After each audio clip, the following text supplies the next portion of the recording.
Good morning and welcome back to Margin. This morning we're going to talk about overnight success. So let's jump right into it.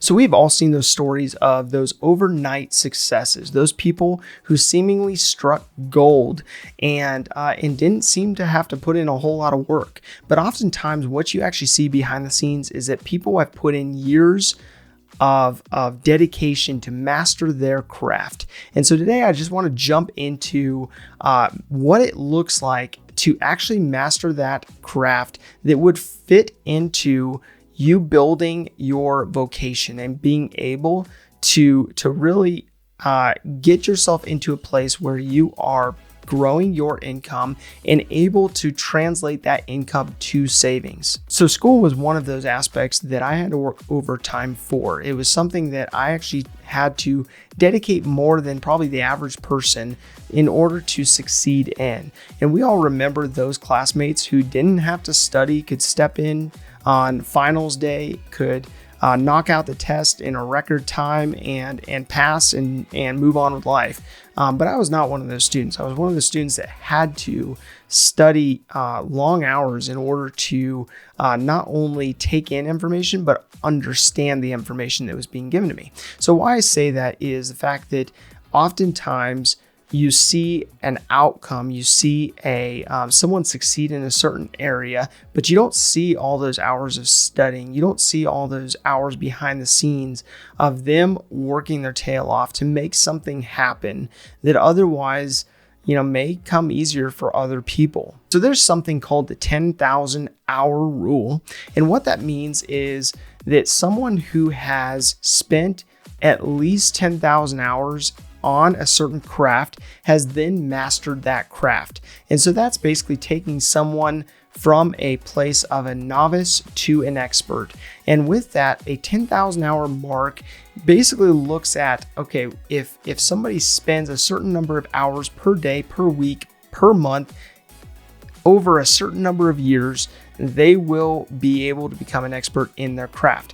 Now, with that, when you are looking at the full-time position of an individual being about 2,000 hours a year, and you break that down into that 10,000 hour rule, you're looking at about 5 years for someone to master a craft. So oftentimes these trades are something that you are not able to work full-time on. It may be a side hustle. It may be mastering a hobby. It may be your job itself, but your actual focus time on the trade that you're working on mastering may only be a fraction of the total amount of time you're at work. And so with that, you're looking at the 10,000 hour rule from a standpoint of however many hours of dedicated time you have to master that craft. And so oftentimes it does actually take people a lot longer than 5 years to master a craft because of the fact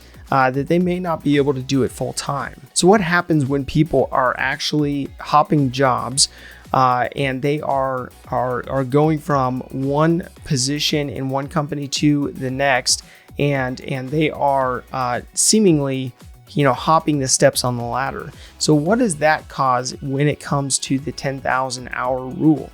And oftentimes what people don't realize, and what I didn't realize, was the fact that even though I was changing jobs every 2 or 3 years, because that's the millennial way, and I was gaining that experience and then taking that and applying it to the next position and growing, from a standpoint of the position and the pay and so on and so forth, that didn't necessarily mean that there was a direct correlation of me being able to spend enough time in that position to be comfortable with the position to then really get into that focus time to master that craft. So I think you don't actually find this until you build some margin to be able to reflect. And reflecting basically enables you to look back and be like, okay, what missed opportunities did I have? What things did I learn that now I can adjust going forward to seize opportunities as I see them coming down the turnpike? And so with that, it's important to look at, okay, if I want to master a craft, I need to be dedicated to it. I can't be hopping around. I need to be focused in on growing in that area and being able to remove distractions that don't have to do with building that specific trade that I want to grow in. And if that is your vocation, if you are in the vocation that you know that you are wired to be in, that is something you were wired to do, then you should have that comfort of being able to lean in and being able to focus in on that vocation, focus in on being the best that you can be, becoming world class at what it is you do for a vocation. So instant gratification has forced us into this place where we don't want to wait necessarily to gain that education. We don't want to necessarily wait to get that experience. And we try to just hack our way along, the process in order to get enough information in enough areas so that we can advance.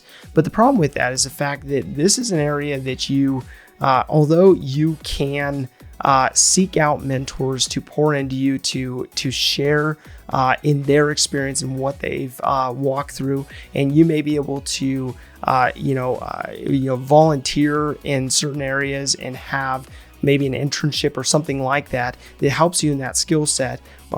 You still have to learn the skill set, and oftentimes I'm seeing that people are trying to jump the ladder and not learn the critical pieces along the way in order to truly be able to be successful in that vocation from the standpoint of a career over the long haul. So oftentimes we see these overnight successes or seemingly overnight successes, and we just assume that they leapfrog their way to whatever it was, whatever they did accomplish. And when we are looking at taking new ground when it comes to getting on the offense, when it comes to growing your income and turning that into wealth, when it has to do with your vocation, it's important for you to look at how you can master a craft and not just hop around based on what's popular and what pop culture is telling you and what the news is telling you and everything else that could be distracting, but trying to figure out, okay, what can you actually become world class at? And so my call to action today really comes down to looking into how you can master your craft, how you can lean in further to make sure that you are gaining this skill set that you need in order to grow that vocation. And whether that's getting a mentor, whether that's going back to get some kind of certification or some other learning avenue, it's important for this aspect to be thought through, to be processed through, being that the vocation will have a direct correlation in your ability to build wealth. If this information is helpful to you, please do like, subscribe, and hit the notification bell so you're reminded to come back on a daily basis to improve on your personal finances. Thank you for your time. Enjoy your day, and we'll see you back here tomorrow.